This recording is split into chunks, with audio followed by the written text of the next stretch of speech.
Hello, everybody.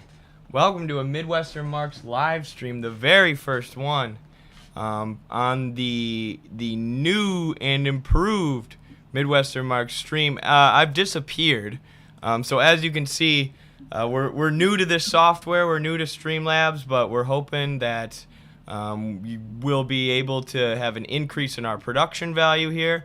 Obviously, we have been demonetized off of YouTube. Our Google AdSense account has been suspended, unsurprisingly. So this was a necessary transition. If you want to support us, you can still give us tips and subscriptions or direct PayPal donations or support us on Patreon. But yeah, I'm joined here by Noah today, and we're going to have a good stream. So what's up, Noah? What's up, brother? Yeah, I think it's typical that we get demonetized, right? and that none of our inquiries amount to anything. This is the problem with platforms owned by the people we are openly against, right? They can do what they want with it when they want. I mean, and that's part of the larger problem of how modern propaganda works in the first place, right? Everybody, I mean, the amount of people that get shown our stuff on YouTube versus someone who's boosted it just algorithmically because they're talking about the right kind of things in the right kind of ways is a complete night and day comparison. The only place that really you can go to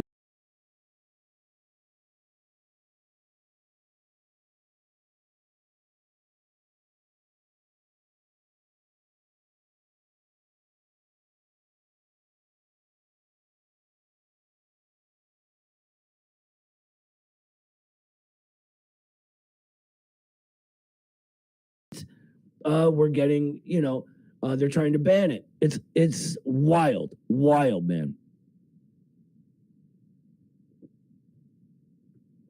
Shoot, I had myself muted, sorry, and I think I had Noah muted for a second there. But it is absolutely wild what they're trying to do with TikTok. I mean, sound went off. Yeah, my bad. That was my fault. We should have him back now, though. Yeah, and I made a TikTok about this, too, and it didn't get many views, go figure. But I was talking about how, even though you'd think TikTok would want to advocate against their own censorship, but the outright censorship is going to get worse as the class contradictions become sharper and as class struggle heats up. Like, in the past year, we've seen tons of behind-the-scenes censorship. We've had the Twitter files, where we know that Democratic Party higher-ups and establishment politicians were working behind the scenes with people at Twitter to try and suppress certain kinds of stories. We had Mark Zuckerberg admitting on the Joe Rogan podcast that Joe Biden and the Biden campaign reached out to him and had him censor Hunter Biden laptop stories. We had, as Noah previously mentioned, the U.S. government forcing ByteDance to hand over all of TikTok's American servers to a company called Oracle, who, as Alan McLeod of Mint Press News has exposed and has said, is the CIA in all but name. They hired a bunch of former intelligence operatives, State Department operatives, NATO operatives as soon as they took over TikTok servers, but even that hasn't been working. I should pull up the tweet here that I made about it. Somebody did a breakdown of the statistics, and it's not even close. How, like, the pro-Israel content compared to the pro-Palestine content on TikTok. There's way more pro-Palestine content now as the Biden administration can't find a way to get their message out there and suppress this anti-genocide rhetoric. They're just moving to ban the platform completely. So just outright, out and out, in the open, brazen censorship and violations of the First Amendment and the so-called right to free speech. Yeah, it's insane. In a country that supposedly prides itself on free speech, the people are finally finding out that our speech is anything but free. That it's impossible to even begin to consider free speech unless you have free thought and understanding of reality that is accurate, that's realistic, for lack of a better word. We have this sort of media infrastructure in our country that gives people different conflicting views of what reality is happening, what's really going on in the world, and what we should be thinking about. And even if you go from the sort of very basic, CNN versus Fox News, right? And you don't go any deeper than that, these are people that fundamentally think the world is a different thing. And that's an issue. If you can't think about the world properly, you can't speak about it properly. And what's interesting is the word that they always use when they're censoring things like TikTok, which here I got the statistics. Pro-Palestine videos got and this is a sample of like 7 days. Pro-Palestine videos got like 285 million views, and there were 87,000 pro-Palestine posts, compared to only 9,000 pro-Israeli posts and 64 million views, when we know for a fact the Israeli lobby is paying for Israeli or pro-Israeli content, versus there's not as much going on with that. Carlos is texting me right now saying that they're getting no audio. So we may have a sort of mess up here. There's no audio at all. We have 203 people watching. They can't. Let us know in the chat if you can hear anything. Please. Yeah, please do. Carlos may have texted you before because I cut your audio out for like 2 seconds on accident. Yeah, I have a hard time believing that 203 people would be watching a silent stream, but that's what I think. Well, too. I can hear you. Yeah. All right. So, okay, well, thanks for ruining my train of thought, Carlos. Go back to enjoying your family time like the degenerate piece of scum that you are. While Noah and I do the work of the people. Okay, thank you for letting us know in the chat. It was from earlier when I muted Noah's mic. Carlos was just trying to help, obviously. Thank you, brother. But what was I saying? All this pro-Palestinian content. Oh, and our buddy Chip Barnes, a former U.S. Army officer who ended up becoming, an advocate for Palestine, and really an advocate. I don't know if he calls himself a socialist or communist, but in policy, that's what he is. He exposed this Israeli live streamer that I see all the time. Or he didn't expose him, he just showed that this Israeli live streamer was making videos saying, hey, I was supposed to be paid by an Israeli NGO to make this pro-Israeli content, and I didn't get my pay. I'm pissed. And he was making videos saying, I need to get paid, this is BS. They were mad that the propaganda I was doing wasn't good enough, so they're refusing to pay me. And then whatever lobby was paying him to make TikTok content eventually did pay him, and then the guy went right back to making propaganda. After he had said, I'm a paid stooge, I'm a paid propagandist, and I'm pissed that the Israeli NGOs aren't paying me what they promised, these Zionist NGOs. After making that video exposing himself as a paid plant, he gets his money from the Zionist lobby and goes right back to making videos. So even with the paid influence of Zionism on TikTok, it's still a very pro-Palestinian platform. And that is what this ban is all about. It has nothing to do with connections to the Communist Party. ByteDance has no connections to the Communist Party. And we can pull up videos of the ridiculous hearings that have happened in the halls of Congress, where our demented and 300-year-old politicians have asked the TikTok CEO questions like, does TikTok need to hook up to the home Wi-Fi network? Just really revealing their lack of understanding of even the world that we live in today in terms of technology. Oh, here's my thing. Yeah, I had one more thing, but I'll save it for later. No, go ahead. Oh, I was just gonna say and when they censor people like us, when they demonetize people like us, they say it's for misinformation, right? But go watch my debates with Destiny and Voush. The amount of things that they say in those debates that are factually untrue is astronomical.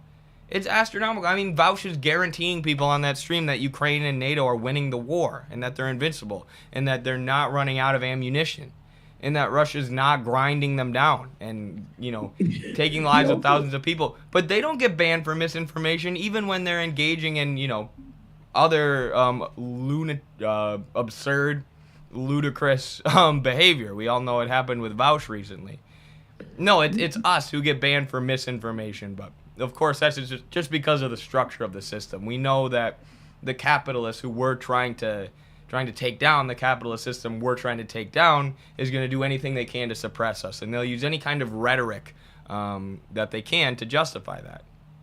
And this is, well, first, Voush, he was also saying that Vladimir Putin was just a psychomaniac, right? That was invading Ukraine just because he felt like it. Like, he's just a psycho, man. I don't know. That's the dumbest way to just say, I really don't understand the situation and can't be bothered to think of a reason, so I'm defaulting to this wild guess. But the question of misinformation, I think, is interesting. And there's two ways I want to come at this. One, they assume that a connection to the Communist Party of China is a negative thing. Like, what? So what? Right? Twitter is connected to the Democrats and Republicans. We have facts about that. Do they talk about banning Twitter because of that? No, of course they don't. Right? Political parties can get involved. The question is not, is there a connection? The question is, what is that connection and how is it being used? Is it being used to suppress the truth? Is it being used to suppress actual misinformation? Or is it being used to suppress the truth while calling it misinformation, which is what they're doing?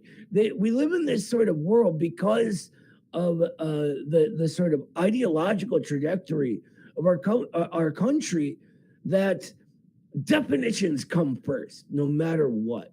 Word use is always contextual, right? There's no such thing as a static definition of a thing that exists in all times and places. That's not how language is used.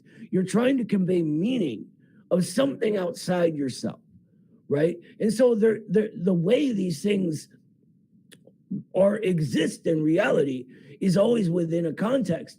The way you're speaking of them is always within a context.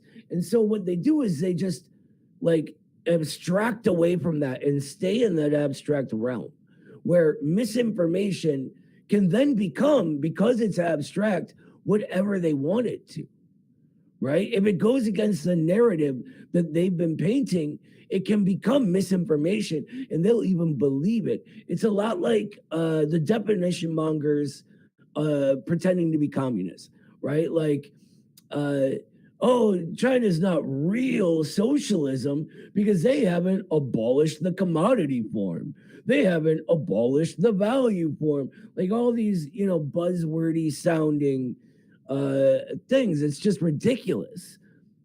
I don't know. It is ridiculous. I actually, I have a perfect example. I hate to keep bringing up Voush so much, but he is a perfect example of what Noah's talking about with these definition mongers and with these liberals who see the world from an entirely different framework from us that really makes it difficult for them to see reality. And there was a hilarious video recently. I don't know if you've seen this, Noah.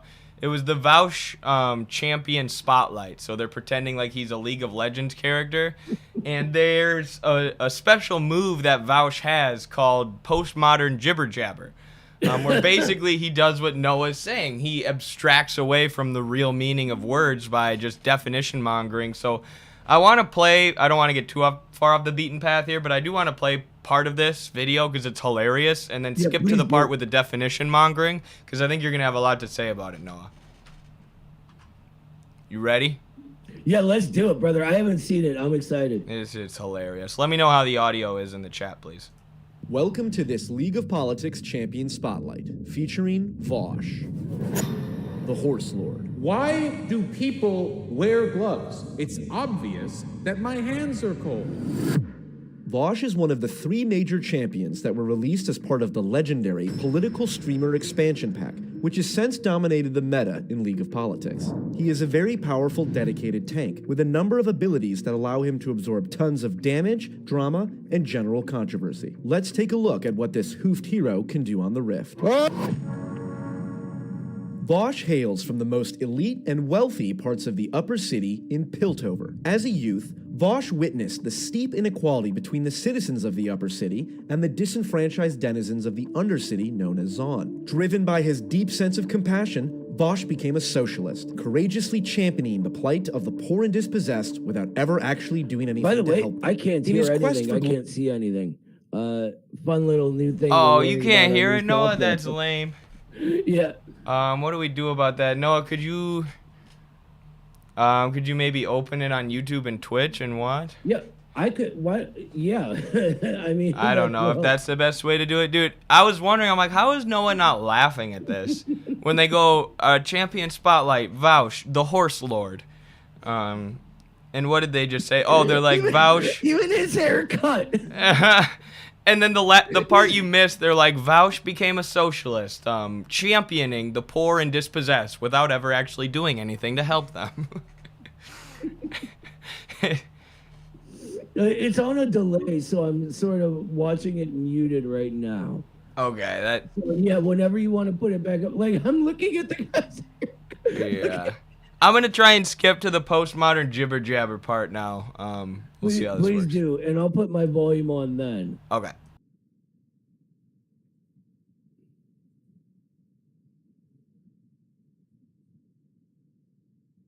Well, if he's a Nazi.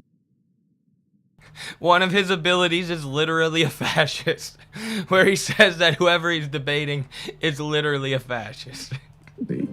He's definitely an anti-Semite. Voush's W is postmodern parry. Voush enters a defensive stance, ignoring all incoming damage from the next enemy attack. First, Voush spends a few seconds channeling the power of moral relativism. Whereas a moral anti-realist is of the opinion that there's no such thing as an epistemically objective morality, but they're objectively right or wrong in the framework of an intersubjective set of moral principles. Once he's uttered the incantations, Voush then puts his postmodern magic into practice, granting him invulnerability against even the most basic of facts. All right, here's Let's just use the the part I really want Noah to see. example of water. Maybe we could agree that water is H2O. That was true even before we knew about chemistry. This it was isn't H2O. true. I'm sorry? This isn't true. Oh man, I That keep water screwing has up my not always YouTube been app. H2O? I apologize. Yeah, all you brother. have to do is What's that, Noah? I keep screwing up my YouTube app. Oh. cross the Mexican border, and over there it's aqua. That's H2O, not water. Aqua means water. Aqua is water. It's a different term. Actually, it's agua. It's not aqua, right? And we're referring to terms and definitions here. No, I'm referring to water, the stuff that fills lakes and rivers. The stuff that talking fills about the word one. many things. You think water isn't always H2O? Voush's E I'm just kidding. I don't think it's gonna work. Us like doing it like this. We're gonna have to figure out another system at some point. Yeah. So for tonight, if you want to just like watch it and sort of describe to me, that's Yes. fine by me.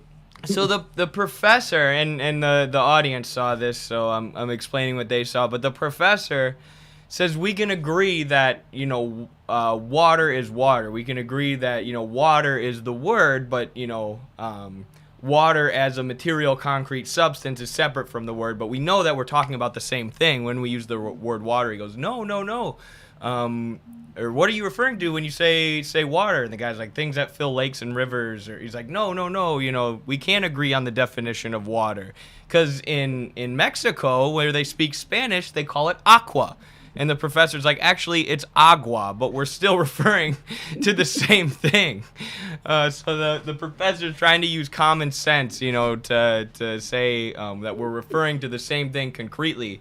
And Voush just uses this postmodern jibber jabber, Well, the definition is different in Spanish, so how can we know that we're referring to the same thing? And the professor's like, because we know that water fills lakes and rivers. We're talking about, the same concrete substance. Postmodern jibber jabber is the ultimate defense for the common sense attack, as far as I know about League of Legends. Correct? Yes. Yeah. I want to see when he gets to the weird Trotskyist, even though he doesn't know it, jibber jabber part. That's gonna be a move. You gotta watch this video when you get a chance. It's pretty hilarious, especially if you've played League of Legends. I haven't, but it's still hilarious to me. I'm familiar enough, So I wonder if there's any way to get get it so you can see the video and react with me.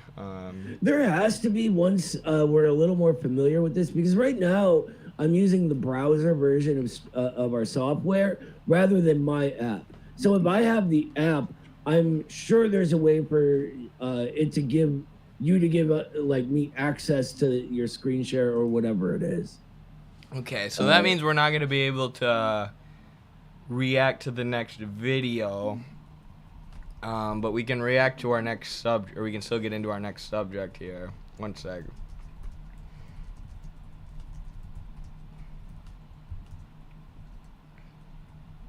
All right, I'm messaging our production manager, Red, so he's trying to figure something out. But for the time being, while Red tries to figure that out, let's talk about Noah's Holodomor tweet. Shall we, Noah? You want to give an intro for this? I mean, it's not. For some reason, these things come up every now and then, right? You'll get a wave of, right now, Ukrainian Nazis that push all the, famous Ukrainian Nazi narratives, Holodomor being one of them. But what's really scary is that this is becoming official curriculum in public schools in Canada already. The U.S., I'm not sure on, but it would be completely par for the course for them to introduce it here. And it has no factual basis in reality. It's become this weird political thing that you don't have to look into the scholarship on. You just have to believe certain ones and say nothing about it, right? And so it sort of came across my desk, and I just did a very basic, like, hey, this is, the primary place people got it in in the U.S., and it comes from, I mean, we'll read it, and the Ukrainian Nazis lose their mind, other people lose their mind. The whole reply thread is just definition mongering constantly and blah, blah, blah, blah, blah. It's crazy. Yeah, it's wild. And at first I was like, how did they do this? How did they trick people? Excuse me. And I got something stuck in my throat. Sorry.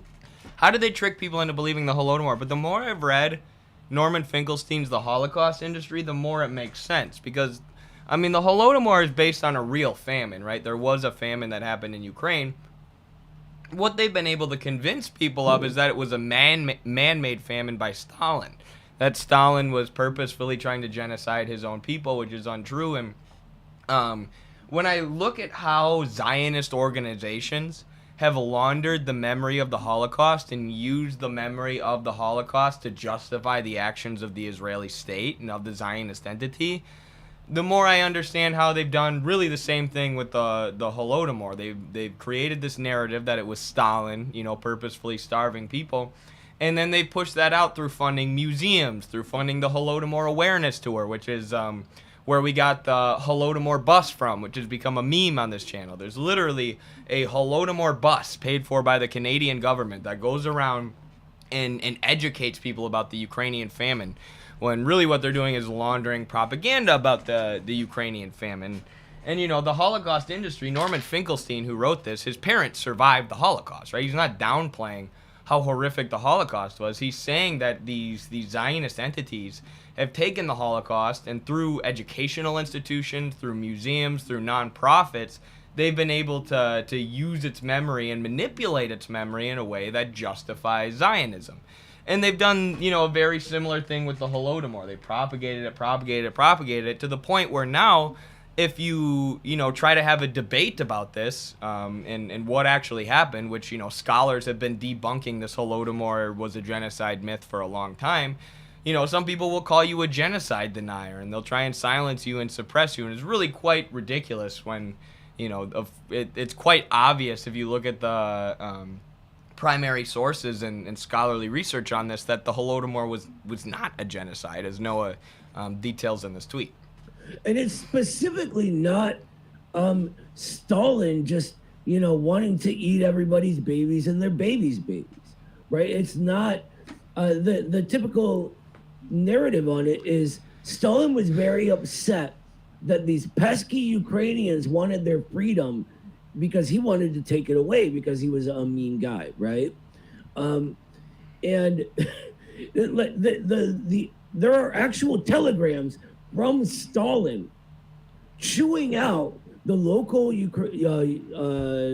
think it's the Kharkov and Kiev, like local officials for handling the response so poorly and for relaying barely any information, because what he's trying to do is organize relief efforts because there are grain shortages. People will die. People are dying, right? And it's, if you like look at the actual telegrams, it's very, very clear how Stalin feels. And if you put it in the context of Stalin's real, to take a step back, Stalin's theoretical contribution to Marxism is on the issue of the materiality of nations, right? The bourgeois nation state creates particular forms of the proletariat, and those are that's within all of these different forms, right? These proletarian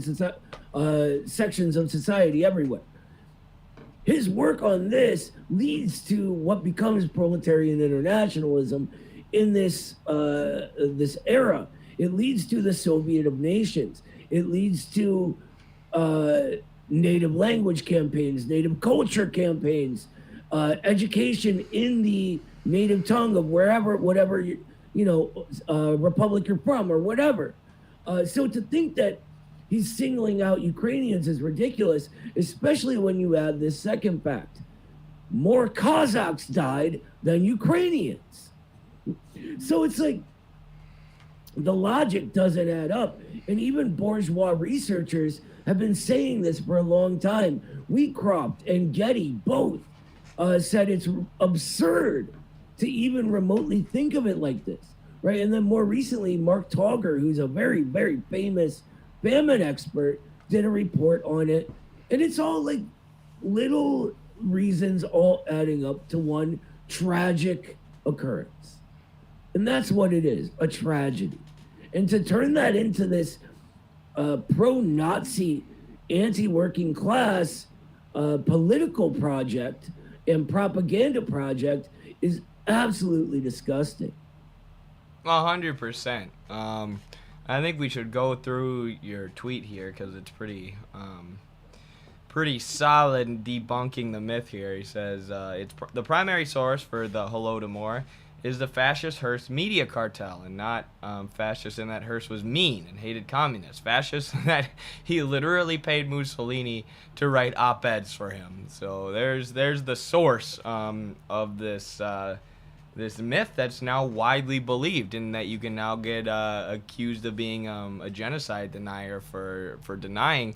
And someone says here the fascist networks that promoted this myth were taken over by the CIA after World War II, which is a great point. You know exactly what happened. They continued to launder that myth because it helped them with Cold War propaganda. It helped them with this equating of the Soviet Union with Nazi Germany, which became so popular among the Western imperialists after World War II. You have the CIA-backed book, The Origins of Totalitarianism by Hannah Arendt, which is, creates this new concept called totalitarianism that can lump together fascist and communist countries.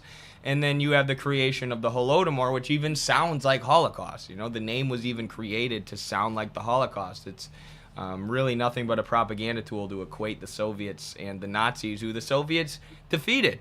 But Noah goes on to say Hearst's official Soviet correspondent refused to write what he was told to. As he said, he witnessed nothing of the sort. The actual writer went by the alias Thomas Walker, and he is quite a character. You want to talk about Thomas Walker a little bit, Noah, and who that is?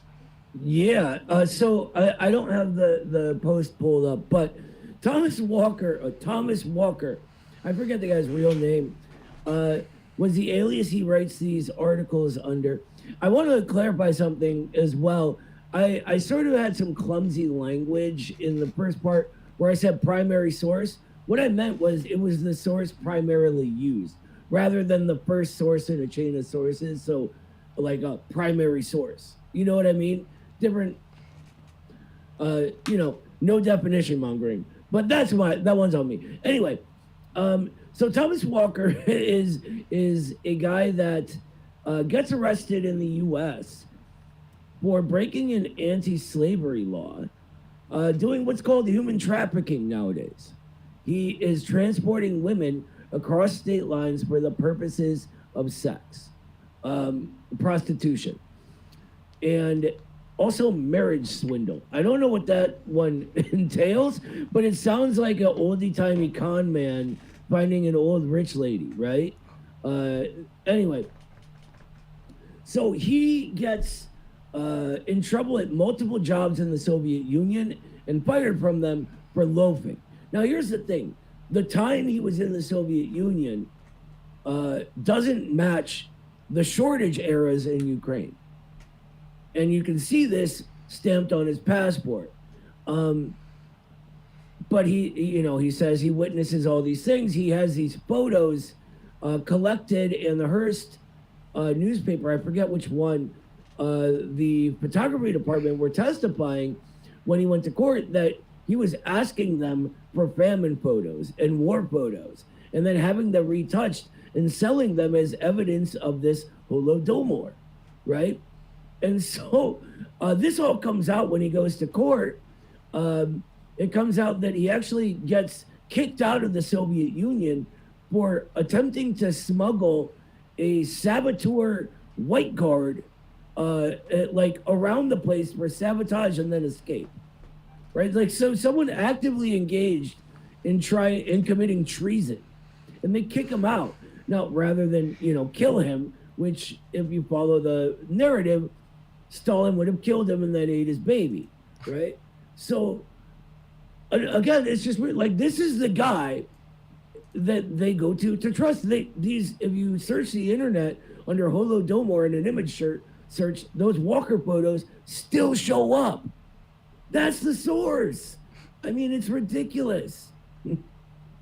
It is. It is quite ridiculous. I forgot to mention too, in a similar way, and I want to be careful saying this because you don't want to, you don't want to discount people's experiences and their family memories and their family heritage. But there was a Ukrainian who left a comment in one of our YouTube videos about the Holodomor a while back that said, one thing that I've realized is that my Ukrainian relatives have done a really good job propagating this myth. But, their sources for the myth aren't that great. So similar to the way that, Cuban gusanos push anti-Cuban, anti-communist propaganda, a lot of anti-communist Ukrainians throughout the years have pushed this and handed this myth down to their kids. And I remember Carlos had a debate in his school once about the Holodomor with a Ukrainian kid, and he was trying to explain, what the source of the Holodomor actually is and how it's, a load of bourgeois propaganda. And the kid basically ended up saying, well, are you calling my grandparents liars? Are you calling my family a liar? And that's where you get into a brick wall with some people where it's hard because they've been passed these myths down through generations, and they've been taught, because of your Ukrainian roots, you are correct about this and nobody can tell you different. And that's where it becomes difficult to have a lot of these conversations. But don't tell me my lived experience, Eddie. Right. Not everyone's lucky like I am, where I can say, well, are you calling my grandparents liars? Right. Where they're actually from the Soviet Union. So it's really difficult when and you get this response a lot, whether it's true or not. And most of the time I have a feeling it's actually not true. But whatever, sometimes it is. The way I usually sort of handle it is, it's not an issue of lying or not. Just because you're from somewhere and experiencing something doesn't mean you understand it or are correct about it. Like we were saying at the beginning, the thing I think I was muted for, we live in a world where reality can become distorted for us by others for particular reasons. All of the liberals who say that Donald Trump is a fascist, right? And if he gets elected again, we're all going to get killed in his fascism or whatever. They genuinely believe this. 50 years from now, our great grandkids or whatever can be having an argument like, what? Are you calling my grandfather Noah a liar because he said Trump wasn't a fascist? He was there, man, to someone whose grandparents say he was. You know what I mean? You have to go deeper than the views of individuals. 100%, right. It's just as easy as that. Does every American grasp what's going on with American politics because they're from America? Of course not. Precisely, and that's what and actually I'm going to be doing another one of these very soon. The Marxism Meets MAGA series I do with Osiris from the Middle MAGA show. That's what came to his mind was, like Stalin sounds a lot like Trump to me. And it wasn't, their policies or anything like that. It was the way the media treats them. He was saying, like, 50 years from now, like, what if, the New York Times goes down in history as the narrative? Right. Yeah, it's a great point. And I've heard the quote, too. You know what they do with the news. Now imagine what they've done with history. They're lying to you about current events. You think they're not lying to you about the past? It's almost more important for them to distort the past. I want to say real quick, because we have 425 viewers in here, which is amazing. Welcome, everybody, and thank you for being with us. We have recently been demonetized from YouTube. Our Google AdSense account was suspended. Google AdSense for weeks hasn't given us an answer as to why, nor have they given YouTube support a reason as to why. So patreon.com/MidwesternMarks is the best place to support us, or you can donate directly to our PayPal. There's a link on the front page of our website if you scroll down. We've also got Buy Me a Coffee. So looking for ways to raise our revenue now that we're being cut off from our sources of funding, which we've expected to happen for a long time now. Unfortunately, neither Putin nor the Communist Party of China are funding us, as so many people seem to tell us on social media. Yes, if only Putin was as generous as they make him out to be. Right. Oh, look, there's our little banner asking you to join our Discord, follow on TikTok. That's base. Thank you to Fernando, our production director, for those cool graphics. But anyways, famous Walker photos are still used, as Noah explained. Now, there were very, very, very, very bad shortages of grain at the time, a mix of the rapid change in how food production was being carried out, mixed with the sabotage efforts of the kulaks and various other counter-revolutionaries, using the situation for their cynical political ends and to drive up the prices so kulaks could maintain profitability and not be undercut by rapidly expanding collective farms, bad weather, etc. There were excesses and mistakes by local officials, something the Soviet archives prove Stalin and the Politburo were trying to rectify in order to save as many lives as possible. There are multiple competing theories on the actual causes of this, and no, none of them are the ridiculous Stalin wanted to punish Ukraine or any nonsense like that, which is never stated, implied, or anything of the sort in any documentation, official or otherwise. For me, the best explanation is given by American famine expert Mark Tauger. You can read his research and conclusions here. Absolutely. There's no evidence that exists for Stalin purposefully starving these people. The only evidence that exists is him trying to, as Noah said, manipulate things so that less people starve. He was greatly concerned with preventing, shortages as much as possible and getting as much people food as possible. Because, of course, they were trying to establish the first worker state. They were trying to establish the first socialist economy. What sense would it make for them to just start starving their own people for no reason? What sense would it make for Stalin to eat all his people's grain with one big giant spoon? Right, or their babies. I think there's a direct quote. I'm going to screw up the quote, but he said something to along the lines of hoarding grain at a time of a famine or a shortage is tantamount to murder, right? If you're preventing people from eating and they're dying from that, in order to profit for yourself, you're killing them. That's what you're doing. And so the local officials that were taking too much grain in the requisitions and hoarding it themselves got punished incredibly harshly. And it's just the whole thing. It's no matter what the communists do, the ruling class is going to spin things to make us look evil. Any thinking person can see this, can understand this, but for some reason, until it's sort of spelled out and shoved in your face, we don't think about it. Yeah, it's hard. You're not taught to question things, and it takes a lot of digging to get to the truth. But that's what we're here for. That's what organizations like ours are here to do, is dig out the truth that you guys aren't getting from mainstream media. So yeah, any last words on the Holodomor? No, I'm good, brother. Okay. So Fernando has an idea. If you and me are to start a Discord call, and then I could share my screen with you on Discord, and as long as you mute your mic on Discord, we should be able to react. You want to try that? Let's do it, brother. All right, I'm starting a voice call with you on Discord now.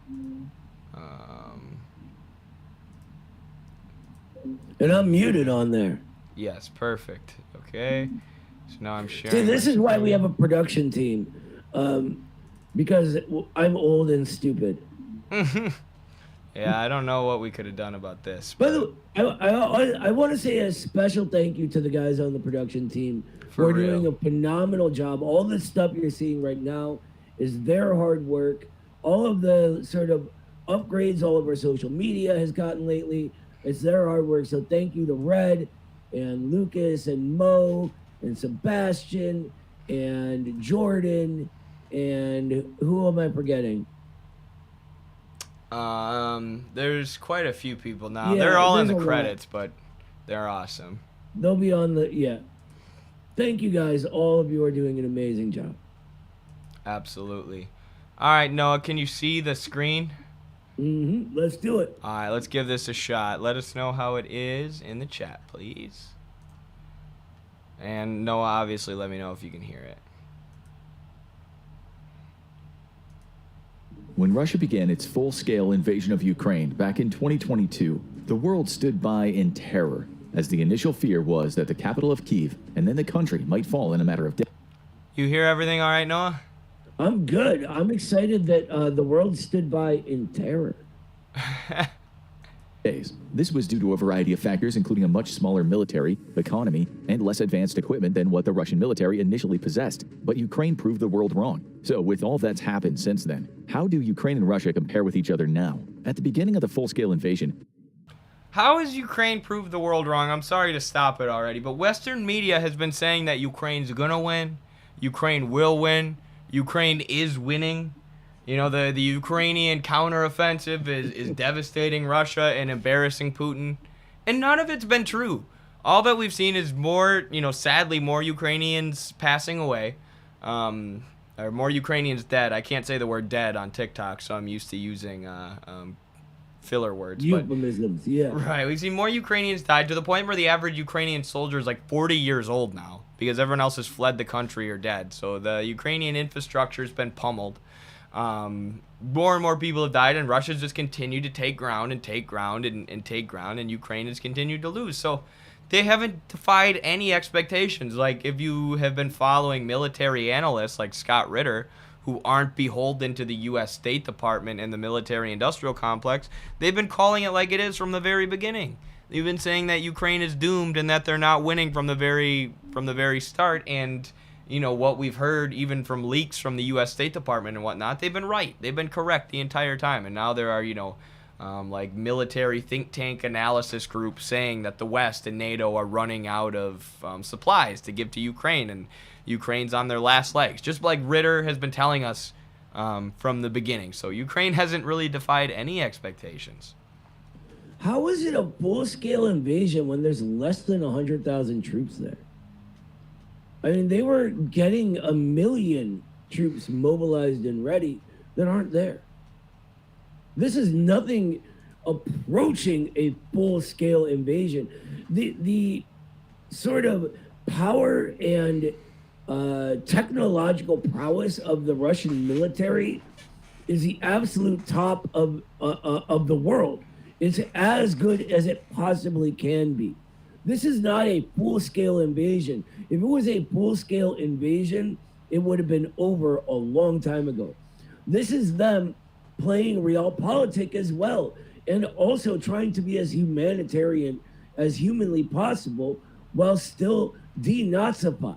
You got to understand that this whole thing is under the context of the problem of Banderist Nazism that has been there. Yeah, I'm sure we're going to get into that. Let's play the Yeah. video a little bit. Sorry, I don't mean to cut you off, but we're going to get into that, I'm sure. Yeah, you do. It's all right. Okay.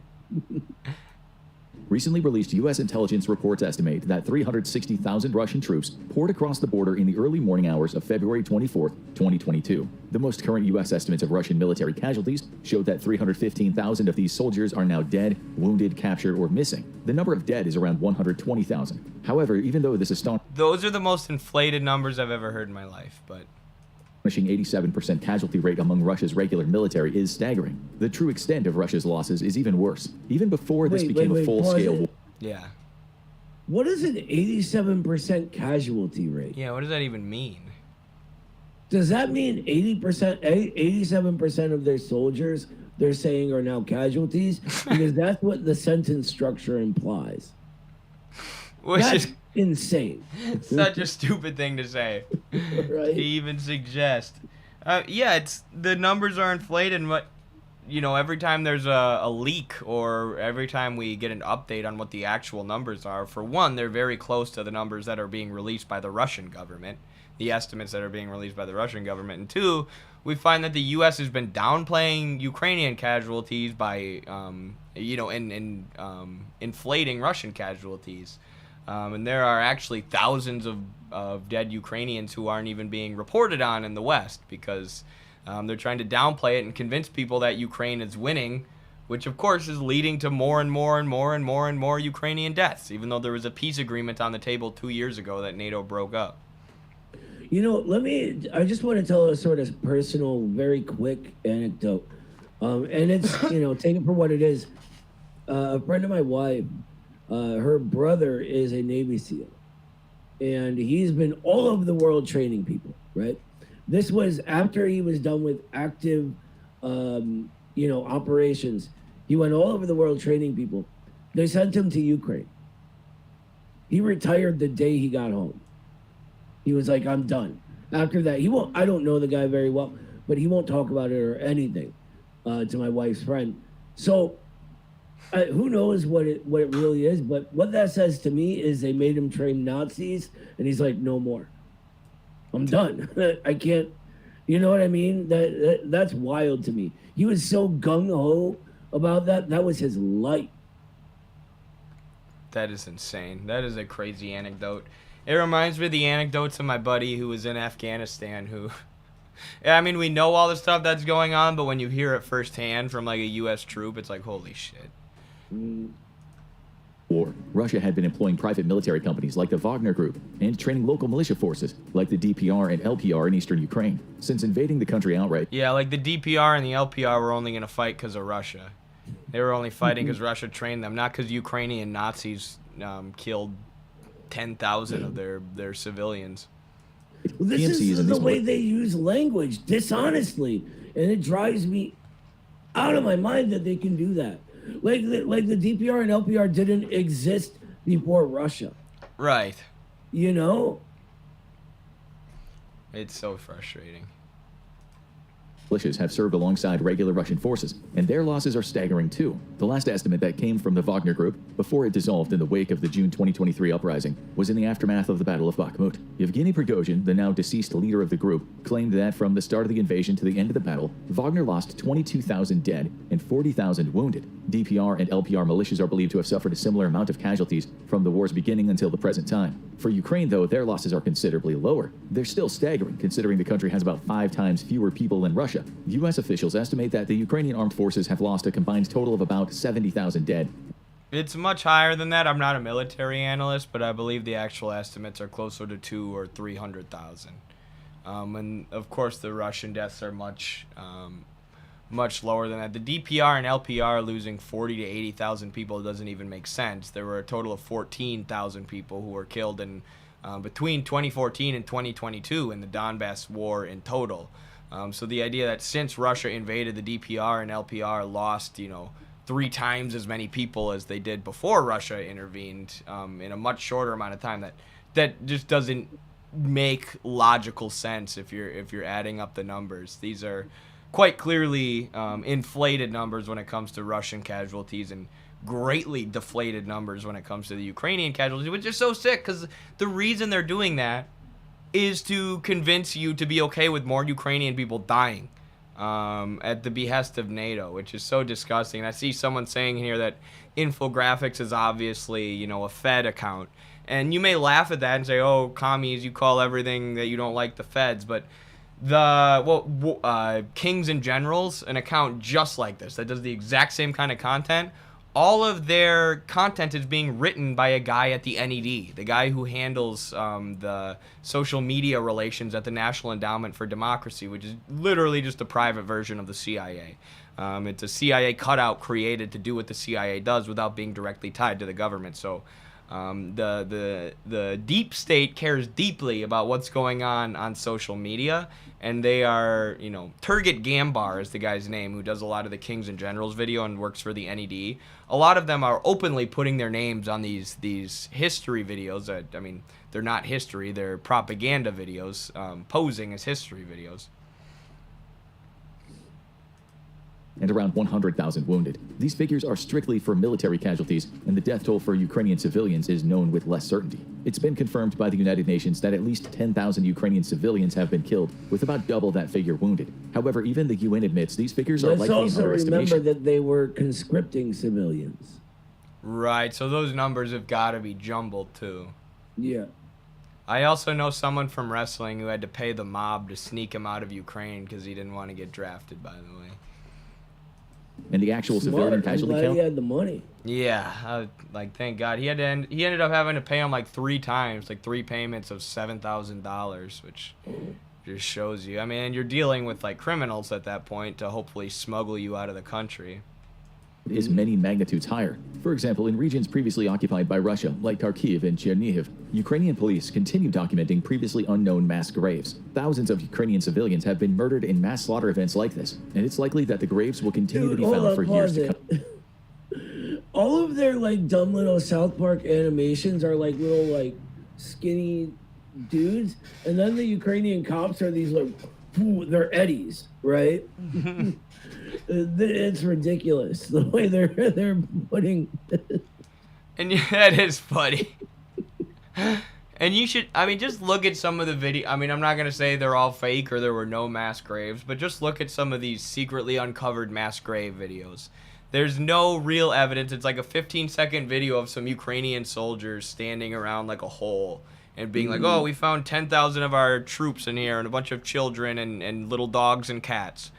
Surely they were killed by Russia, and then the video ends. They won't actually show what they're talking about, but there's tons of allegations of mass graves coming from the far-right ethno-nationalistic Ukrainian military that are quite clearly just propaganda videos pulled out of their ass. Yeah, it sounds a little like the crib they showed Elon Musk.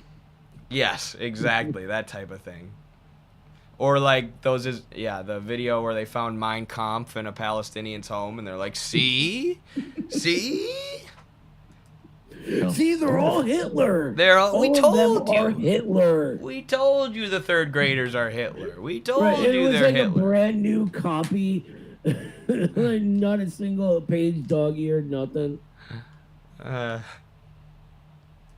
Ferocity and scale of fighting, both Ukraine and Russia have dramatically grown the sizes of their militaries. At the beginning of the war, Russia had about 900,000 personnel in its army and 435,000 in its Navy, Air Force, Border Service, and National Guard. Since the start of the conflict, the number of personnel in Russian service has almost doubled. Currently, the Russian army has around 1.15 million active duty personnel. There are now about 1 million personnel among Russia's other branches as well. Recently, Putin ordered another 170,000 active duty soldiers to be added to the overall strength of the Russian army as soon as possible. But how has Russia been able to grow its military strength, even as it endures about 15,000 to 20,000 casualties each month? Back in 2022, in the wake of Ukraine's lightning Kharkiv offensive, Putin ordered a partial mobilization of 300,000 reservists. What's important about this is not necessarily the fact that he called up 300,000 reservists, but the fact that he has never canceled the order. Because of this, the reservists have now been mobilized for the duration of the war, despite pleas from Russian families to send their loved ones home. home, Putin has made it clear these 300,000 soldiers are there to stay until they are dead or the war is over.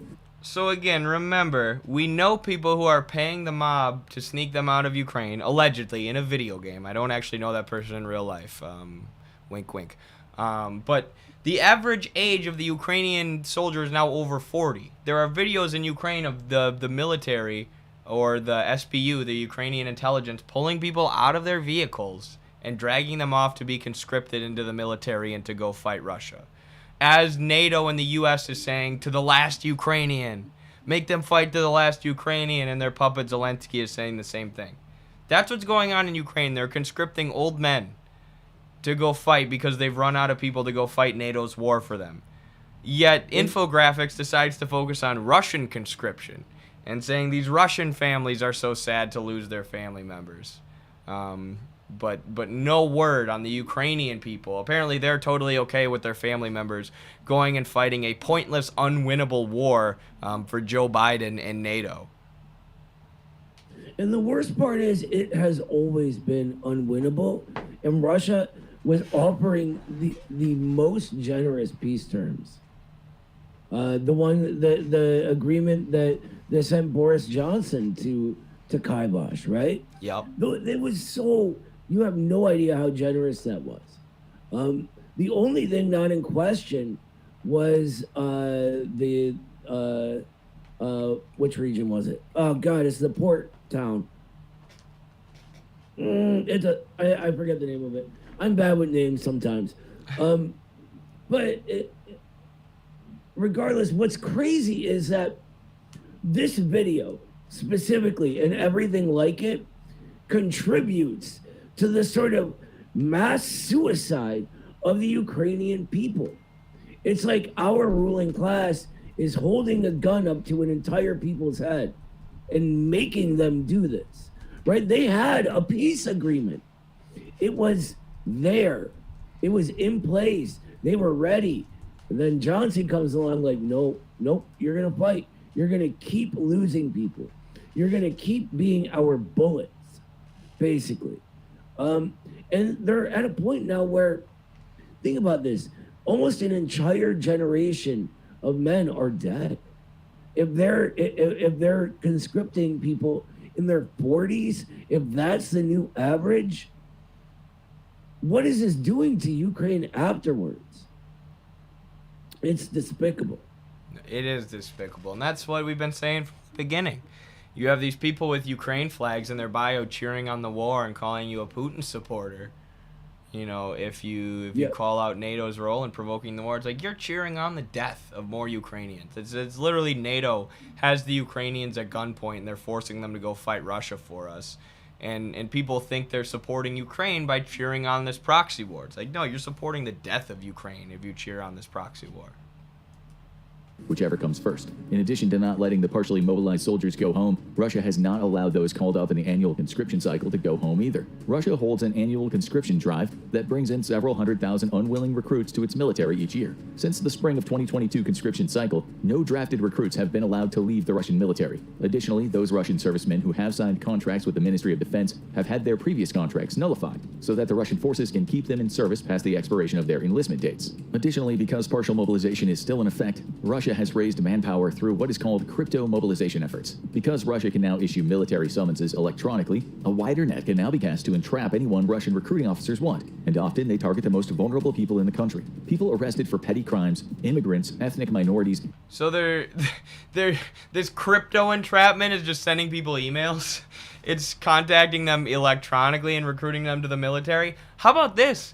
How about the country that puts military recruiters in poor and impoverished schools and preys on poor kids growing up with no opportunities in front of them and offers them pay and health care through the military? Because that's what we do in the United States. Oh, we got a subscriber.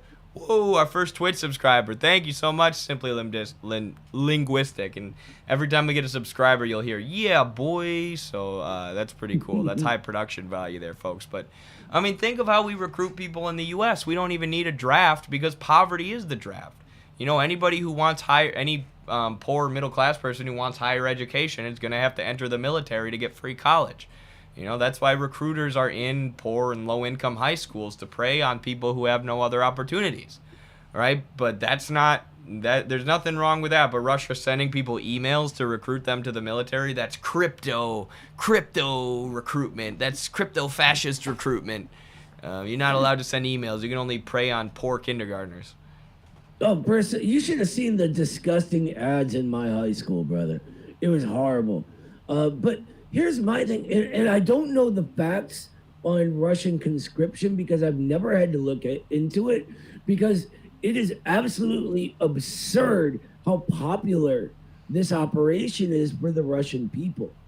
And their amount of volunteers, the amount of mercenaries, etc., is just gigantic. So the idea that like they're running out of all of these and are forced to conscript more and more people does not add up. I just haven't done the work to sort of understand what they're misrepresenting here to be able to explain it, unfortunately. But it's Yeah, like, it's something like like 90% support or more for the SMO. Right, exactly. Like people are signing up left and right, and the Russian government is paying them very well. So like it's I don't know. It's very strange to me. I would put money on at least some of this being completely made up. Yes. That's a fair bet for sure. And dissenters are all prime targets for recruiting officers. Through coercion and threats of violence, it's estimated that Russia drafts about 20,000 men a month into its military, on top of the conscription drives and volunteer enlistments. Because of this, even though Russia might take 20,000 casualties a month, it can still grow its military, since crypto mobilization efforts alone replace those losses. Ukraine has likewise grown its pre-war military much larger than its original size. At the beginning, You know why they're calling Russia's crypto mobilization and they're just calling Ukraine's mobilization? Is because Ukraine's is forced conscription. Because like Noah said, 90% of the Russian people support the SMO. They've been watching the people in the Donbass, you know, in Lugansk and Donetsk get shelled and have their homes destroyed and have thousands of people killed by the NATO-backed Ukrainian fascist coup government for the last 8 years, and they want to put a stop to it. So you have people who are signing up to join the military without much pressure, you know, with what they're calling crypto recruitment, which is literally just like sending emails and saying, join the Russian military now, or advertising online. And the reason they call it crypto recruitment is, one, to make it sound bad and make it sound scary, but two, because what Ukraine's doing is forced conscription. The Ukrainian intelligence is dragging people out of their vehicles and sending them to the front line to go fight. Literally, there's videos of this, right? So they have to come up with their own little word, crypto recruitment or whatever, to try and make it sound like what Russia's doing is worse than what Ukraine's doing, when it's the complete opposite. Yeah, that's absurd. Absolutely absurd. beginning of the war, the Ukrainian army had about 250,000 service members. Its Navy, Air Force, and territorial This whole defense video forces is getting had about very boring 150,000 to me at this point. Yeah, I'll go a little longer. members combined. Presently, the Ukrainian military has about Zelensky fired every regional recruiting office head earlier in 2023. See, that's a sign that Ukraine's winning. That's a sign that the SMO is going well. When Zelensky fires the head of every regional recruiting office, that's just him playing 5D chess. He's like, you know what, we can trick Putin into thinking that we're losing and that we're, you know, in total chaos, and that our country's run by a bunch of corrupt Nazis by just firing everybody out of the blue. That's just Zelensky playing a trick on Putin. They're definitely not falling apart.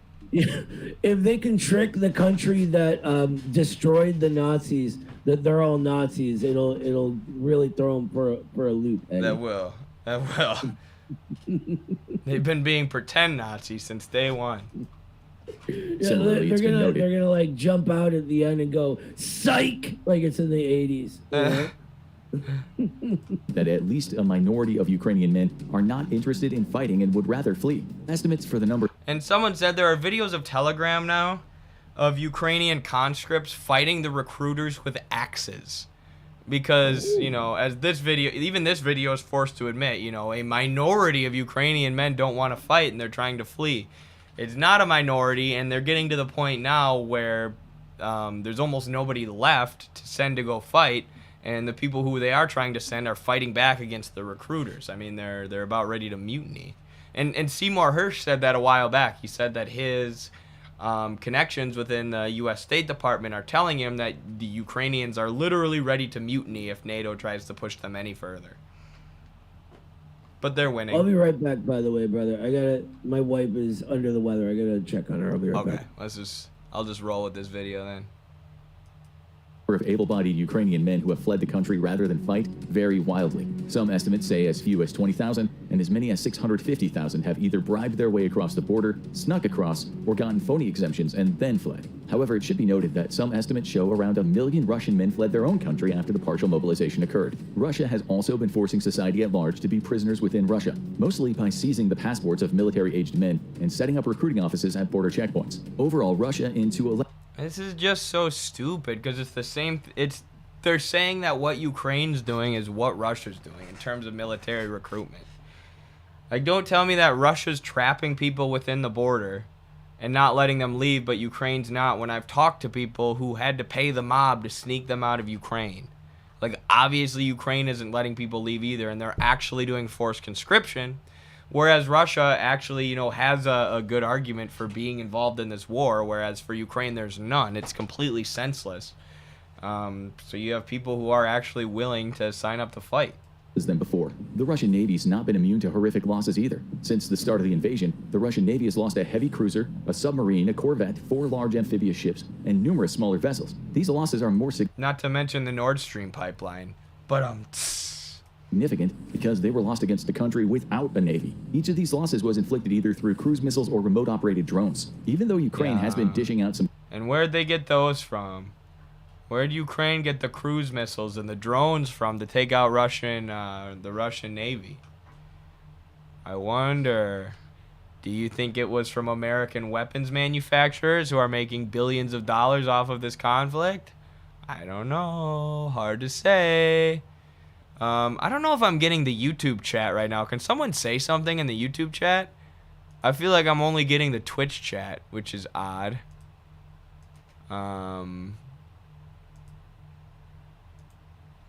I don't know why that would be the case. But if someone wants to say something in the YouTube chat, let me try refreshing it here. Alright, I refreshed the chat. Go ahead and say something if you're in the YouTube chat, and I'll see if I can read it. I don't think I'm getting it. Let's go just a little longer with this dumbass video. Sailors scuttled their flagship when it appeared Mykolaiv might fail. However, despite these losses, the US and UK have already started rebuilding Ukraine's navy through donations of patrol vessels, Coast Guard cutters, and minesweepers. Though some of these vessels have not been delivered yet, with Ukraine regaining control over most of the Black Sea, these security guarantees will help rebuild a new Ukrainian navy. Speaking of security guarantees... Oh, there we go. Now I'm getting the YouTube chat. Alright, I just had to refresh it. Yo, yo, yo, thank you. Chat is fine, sound is fine. Lit. Yeah, now I can see you. We love all members of Midwestern Marks. Hell yeah. Thank you all. We have 500 people here, so I just want to let you know we've been demonetized on YouTube. So you can become a Twitch subscriber to help us out. You could send us, I think you could send like gifts on Twitch. We're trying to set up Streamlabs tips soon, so you guys can send us tips and also ask us questions that we can respond to. Kind of like we want to replace the super chat function on YouTube. I got to figure that out later. But patreon.com/MidwesternMarks is the best place to support us now. Please join our Discord. The Midwestern Marks link tree has a link to the Discord. I need to add that to the links in our description. But please, please, please join our Discord. We just opened it up to the public. Go to the Midwestern Marks link tree. You can just Google it and join the Discord. You can ask me questions in there. Have access to all our content. Yeah, shout out to all of our Patreon supporters. Yeah, let's go with this for a little bit longer. I'm a Patreon. Thank you, Desert Mantis. Badass. Why the F were you demonetized? They haven't told us yet. Google AdSense suspended our account. Hasn't told us why for 3 weeks. And YouTube support has been in contact with us. But Google AdSense won't even tell YouTube support why they banned us. So YouTube support can't even do anything for us. Because Google won't tell them what's going on. So it's really frustrating. But adapt and overcome. Follow us on Patreon. And yeah. Though both sides have lost a ton of equipment, there have been a few gains for both. Starting with Russia, despite losing most of its ability to build complex weapon systems like missiles, aircraft, tanks, and ships, it has invested in other weapon systems to give it an edge on the battlefield. One of these main systems it appears Russia has an edge over Ukraine in is its electronic warfare systems. Due to the proliferation of drones and Western-provided GPS-guided munitions, Russia's realized it cannot have any hope of surviving, much less winning this war, without advanced electronic warfare capabilities. Details remain scarce from the battlefield, but there have been increasing numbers of reports that Russia now has about one electronic warfare system for every 10 kilometers on the front line. These systems are not only numerous, but have started to have an impact on the battlefield. Ukrainian commanders report that these systems are destroying large numbers of unsophisticated drones, hampering communications, and causing increasing numbers of HIMARS rockets and Excalibur artillery shells to miss their targets. In addition to Russia's increased electronic warfare prowess, it's also blanketed Ukraine's skies with mass-produced Shahed suicide drones. These Iranian-designed one-way attack drones are meant to destroy targets at a fraction of the cost of an expensive cruise missile. Russia also has been employing large numbers of Shahed drones to both. I like how they call them suicide drones just because they're Iranian. Isn't that a nice little piece of propaganda? Like the U.S., shoots cruise missiles at people and definitely has drones that just fly into things and blow them up. But when they're Iranian, they're suicide drones because we have to make the Iranians seem like a bunch of crazy suicide bombers or crazy jihadists. Yeah, and no joke, that has a little bit of a racist undertone to it. A little bit? just a wee little tad. Jesus effing Christ, that's crazy. Suicide. It's I don't know about these. I always think the language of imperialism's fascinating. Like we have governments and Iran has a regime, Russia has a regime. Their drones are suicide drones. Ours are just, drones or cruise missiles. Yeah, it's all about creating a negative emotional response in people with target words, right? And you attach negative connotations to certain words, and then you use them in conjunction with your political enemy. It's literally what the Nazis began doing en masse. And our ruling class picked it up from the Germans. And it works incredibly well. To this day, I can explain precisely the Soviet government system. And people will go, that's amazing. What is that? And I go, that's communism. And they go, no, communism's evil. It's that subconscious, emotional, sort of knee-jerk, response. It is. When you talk about explaining how the Soviet government worked and people saying they like it, my favorite is people who say like, well, I'm a communist, but I'm not like an authoritarian, tanky communist. I think we should have workers' councils set up where workers can, report and make decisions, and they can elect leaders to represent their workplace. And you're like, oh, you mean like the Soviets? You mean like the Soviet government that you're basically describing right now is your ideal system? But no, I'm a council communist. Right. You didn't know that? They can't be Soviets. They have to be councils. That's a less authoritarian name. Because it's all about worker control, which is just so vague and silly. It's all this like sort of abstractions, like the way Marx talked about metaphysical thinking is this is how they sort of think their way out of the real world, right? They change the language to describe things in ways until you're no longer talking about a real thing. And that's what I don't want to get into like a whole thing while we're on this video, but the ultras of that period were doing that with nations, and that's why Stalin is so important for understanding that materiality. True. You reminded me, Noah, when you're talking about the definitions of the Voush Champion Spotlight video. Are you tired, or did you want to retry that one now that we have this set up? I am getting real tired, and I got work early tomorrow, brother. I know it's like our triumphant return, but yeah. No, I understand. I'm probably going to keep the stream going for a bit, though, if you don't mind, since we have so many people in here. No, I mind. Absolutely not. All right, I'll shut it down, and then I'll go jump out of my window head first. Thank you. I really appreciate the support. That's what I'm here for. Yeah, of course, by all means. I'll stick around a little longer though. Okay. Did you want to keep playing this Ukraine video, or did you want to go to No. the? I want to go to anything but this Ukraine Yeah, video. same. All right, let's try this one again. Since we have this set up now, and you're gonna think this is the funniest shit you've ever seen. I was shocked when you weren't laughing earlier, but now that I know that you couldn't hear anything, that makes a little bit more sense. But so in League of Legends, the people you play as are called champions.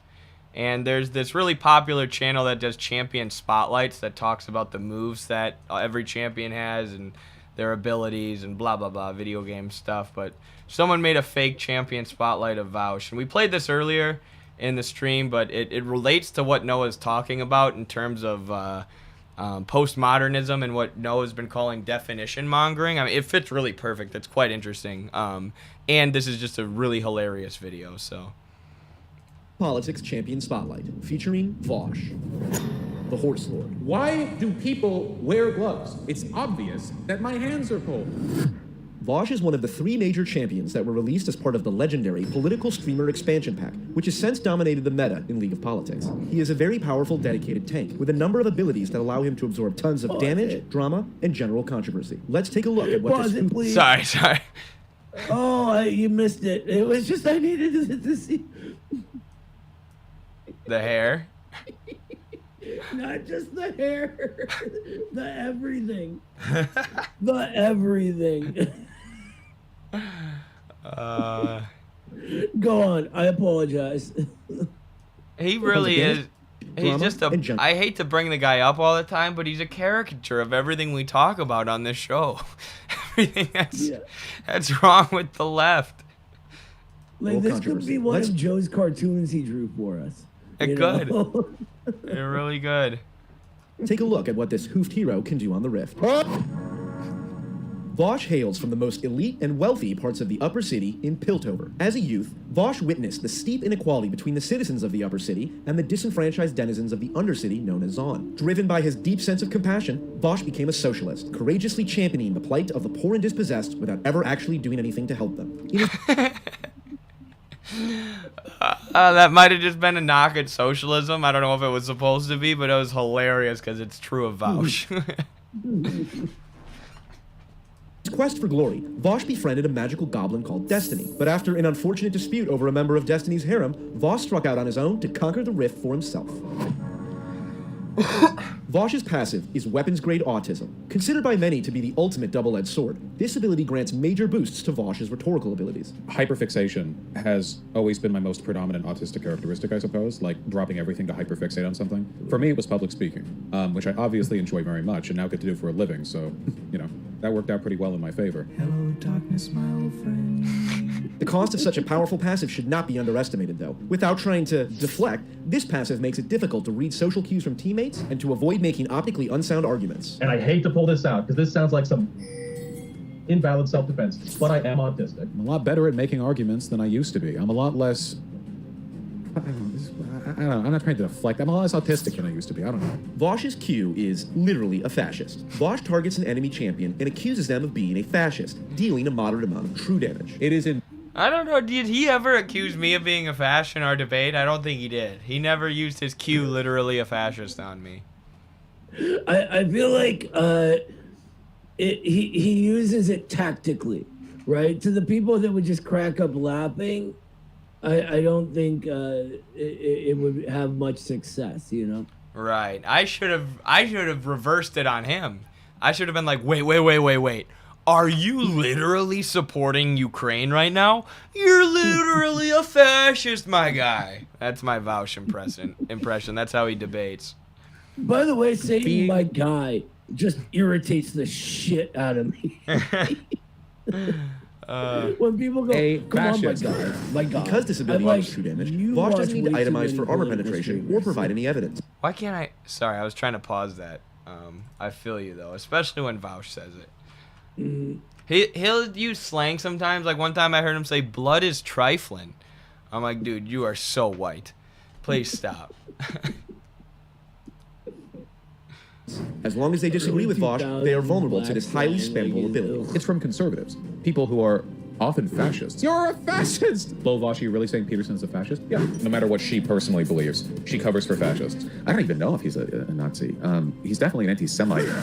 Voush's W is postmodern parry. Voush enters a defensive stance. All right, Noah, this is the one I want you to see. This is definition mongering. Voush's move, postmodern parry, perfectly describes Noah's new concept of definition mongering. This is exactly it right here. Ignoring all incoming damage from the next enemy attack. First, Voush spends a few seconds channeling the power of moral relativism. Whereas a moral anti-realist is of the opinion that there's no such thing as an epistemically objective morality, but they're objectively right or wrong in the framework of an intersubjective set of moral principles. Once he's uttered the incantations, Voush then puts his postmodern magic into practice, granting him invulnerability against even the most basic of facts. But let's just use the example of water. Maybe we could agree that water is H2O. That was true even before we knew about chemistry. This was isn't H2O. true. I'm sorry? This isn't true. That water has not always been H2O? Yeah, all you have to do is cross the Mexican border. And over there, it's aqua. That's H2O, not water. Aqua means water. Aqua is water. It's a different term. Actually, it's agua. It's not aqua, right? And we're referring to terms and definitions here. No, I'm referring to water. The stuff that fills lakes and rivers. The stuff that fills about the word. many things fill lakes and rivers. Okay. Voush's E.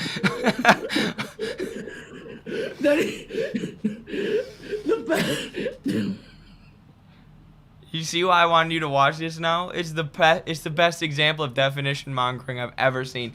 And he says that the Spanish word for water is aqua when it's agua. While he's trying to be like well, actually, you know, like he gets it so stupidly wrong. It's the best clip I've ever seen, dude.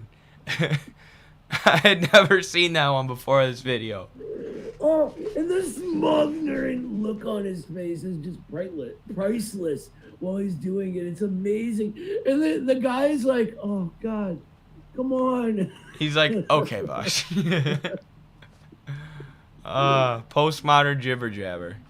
Right? Oh, my God. And by the way, you wouldn't even need to cross the Mexican border. Plenty of people speak Spanish here. And they know that water's always been H2O. Jesus Christ. Like that, it's that abstracting it based on the words or the sounds our mouths make and making that the content of what you're talking about rather than the substance. That's definition mongering. You're absolutely right, brother. And the professor's trying to say there is a concrete substance that is water that exists outside of our understanding of water. You know, we use abstractions though to talk about the concrete, and Voush just uses postmodern jibber jabber to get away with that, which is his debating technique. Like in our debate about Ukraine, I would just list fact after fact after fact, and you'd be like, hold on, you know, and try to abstract away from the facts of the matter using jibber jabber. And I mean, that's one of the times when the infrared community started using the word jibber jabber a lot, was after that Voush debate, I remember. It's an incredibly apt word. It is. It's perfect. Is equestrian arrows. Voush whinnies loudly, tapping into his deep love and affinity for the animal kingdom. You can write this down. I want to f the woman as a horse. After transforming into a glorious stallion. To transform into a glorious stallion. I mean, like, if that's true, and that's how you feel, okay. Fine, I won't begrudge you that, but why?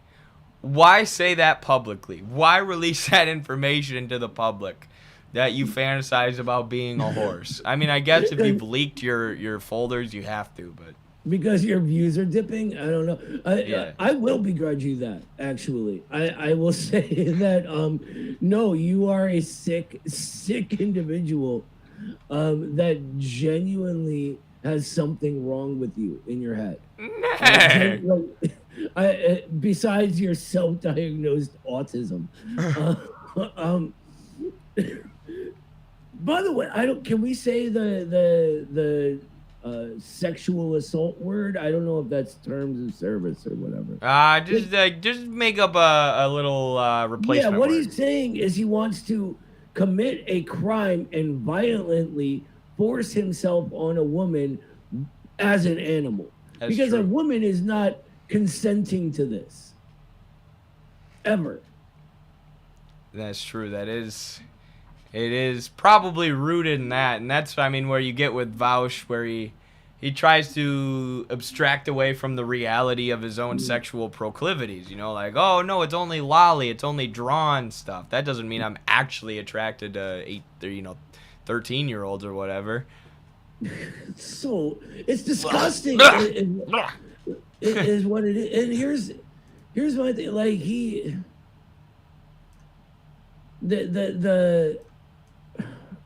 the fixation on it makes it even worse and more dangerous. You know, and there's a reason all of us are disgusted by that. I don't know. I don't want to get deep into it. It's gross. It's gross. Yeah, he's a grown human being that I mean, it from like the psychoanalysis. I don't know a lot about psychoanalysis, but I do know some basic stuff that kind of fantasizing is very common in weak men. That's interesting. That would be. And the like submissiveness is more common in powerful men. Huh. Well, I want to get with a horse, but I want to be on by. Sorry, I won't even make that joke. Moving on. Oh, I'm clipping that one. Voush begins steps in a straight line, dealing massive damage to any naysayers in range, and significantly destabilizing their morale. Let's stop beating a dead horse here. Voush's ultimate is lollipop. Voush ignores all the obvious negative effects of consistently and repeatedly sitting in front of your computer and watching too much adult content. As somebody with an entirely healthy relationship with pornography, you know, if I want to look at fat, I can just look at the fat, and then I can just, you know, walk away from the computer. Hello, darkness, my old He, in fact, could not just leave and walk As the away from the inevitable computer, desire it says. for novelty increases, Of course not. I mean, that's what everybody who's addicted to pornography says. Like, you know, I'm above it. It doesn't affect me. Like, dude, it does. And once you quit, your brain will change, and you won't. Not only will your desire to watch pornography change and go away, but, like, the amount that you think about it will go away. Your sexual proclivities might change. I mean, these are widely reported and studied things. And, you know, I'm for 18-year-olds to be, you know, being able to do whatever they want as long as it doesn't hurt anybody, you know. But I'm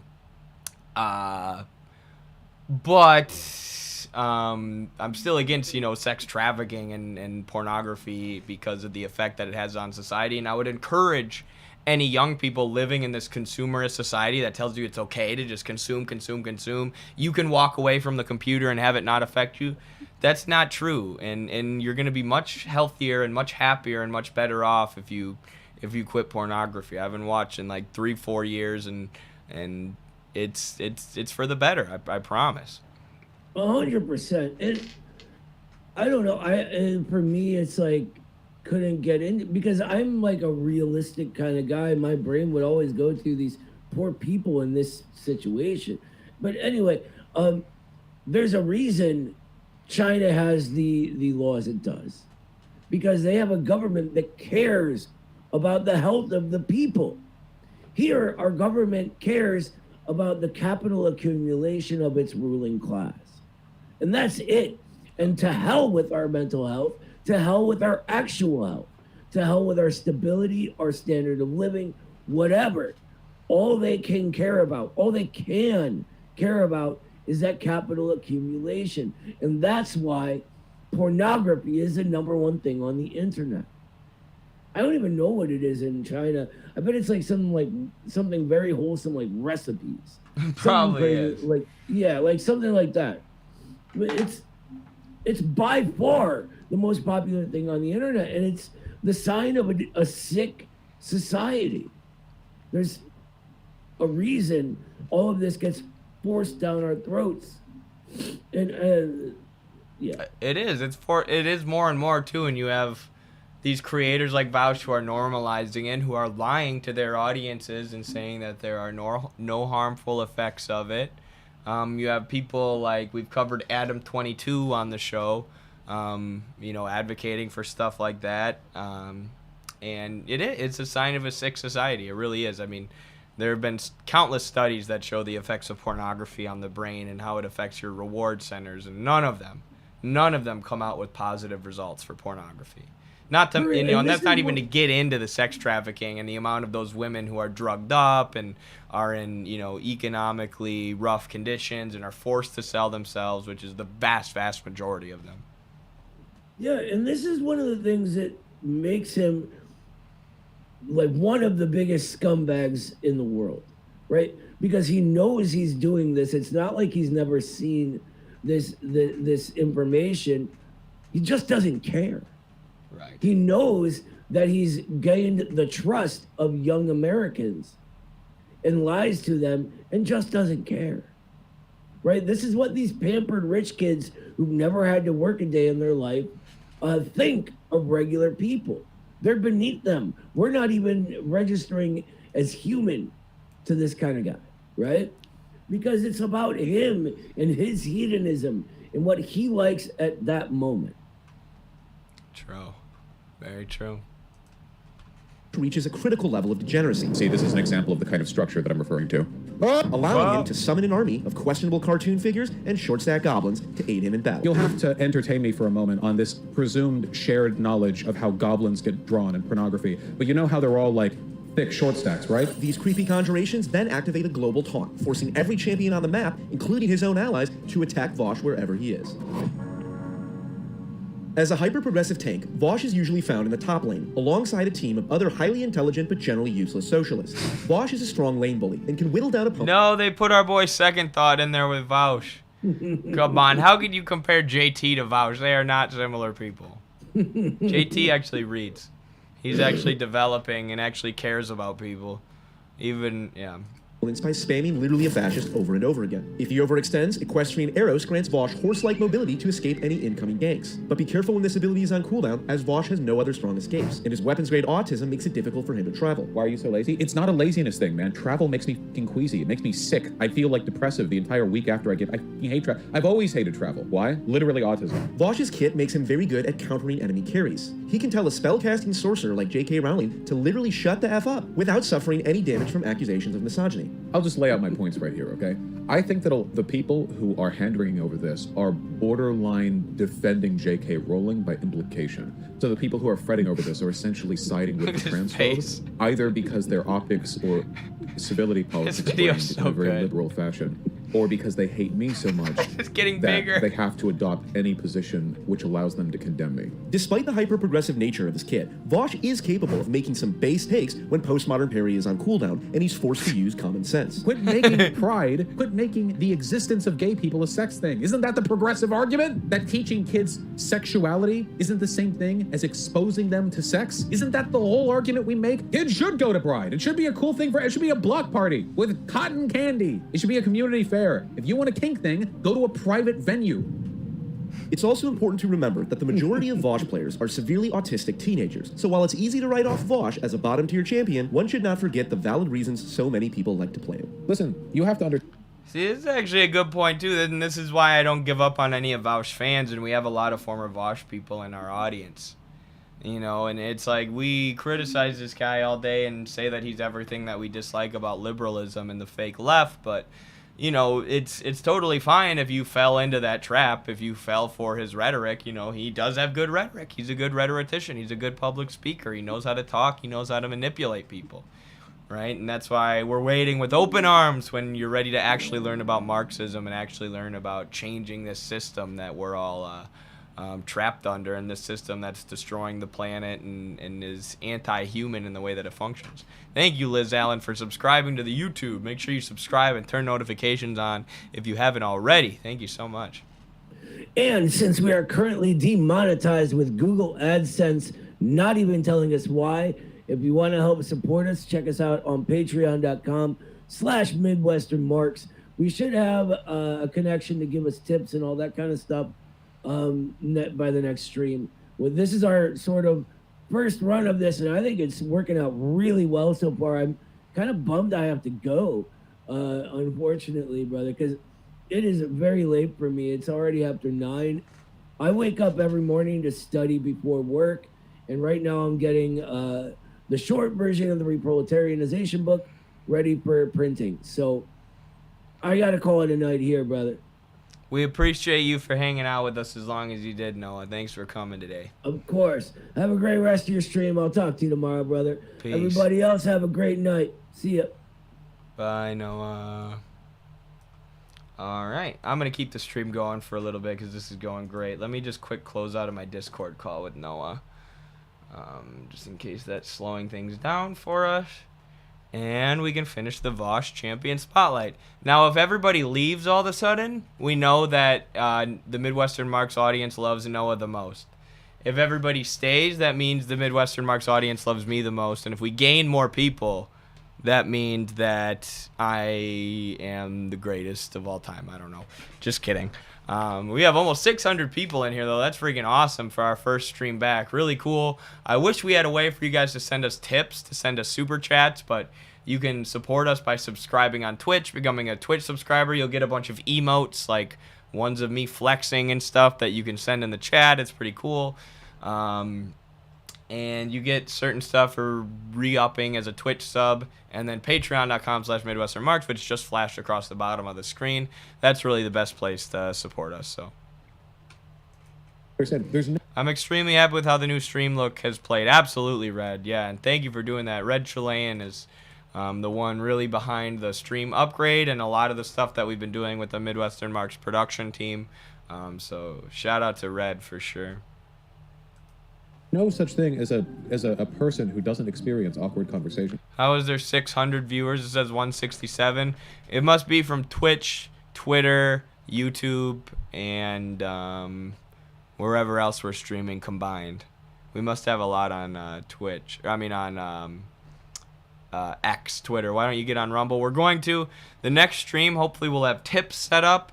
We'll have Rumble streaming set up, and we'll have Kick streaming set up. That's the goal. There is nobody so charismatic that they don't have trouble with Midwestern Marks should do a critique on Lex Friedman. That'd be a good idea.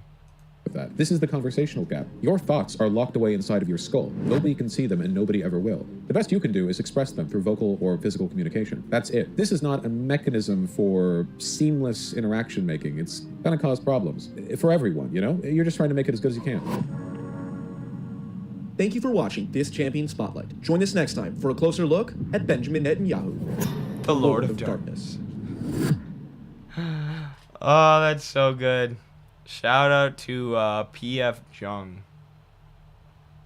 This is a great account. That was funny. Destiny reacted to the Voush Champion Spotlight, I guess, and they have one of Jordan Peterson. Hilarious stuff.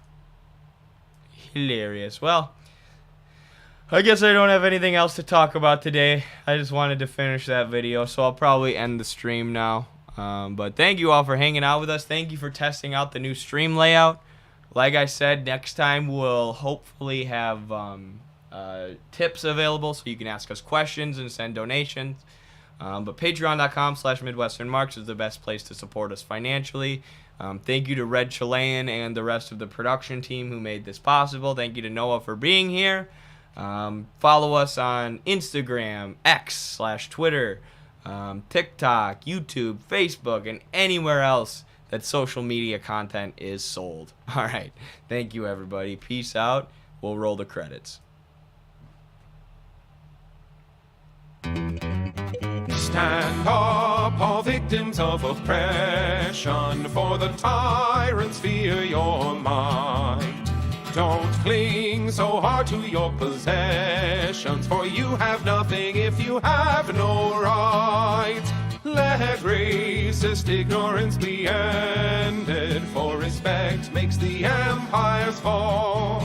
Freedom is merely privilege extended, unless enjoyed by one and all. So come, brothers and sisters, for the struggle carries on. The International unites the world in song. So comrades, come rally, for this is the time and place. The international ideal unites the human race. Let no one build walls to be hatred or walls of stone. Come greet the dawn and stand beside us. We'll live together or we'll die alone.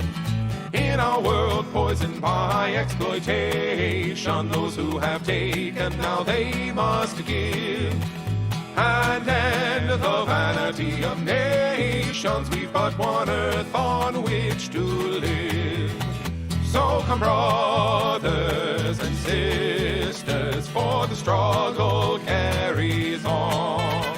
The International unites the world in the song. So comrades, come rally, for this is the time and place. The international ideal unites the human race. And so begins the final drama.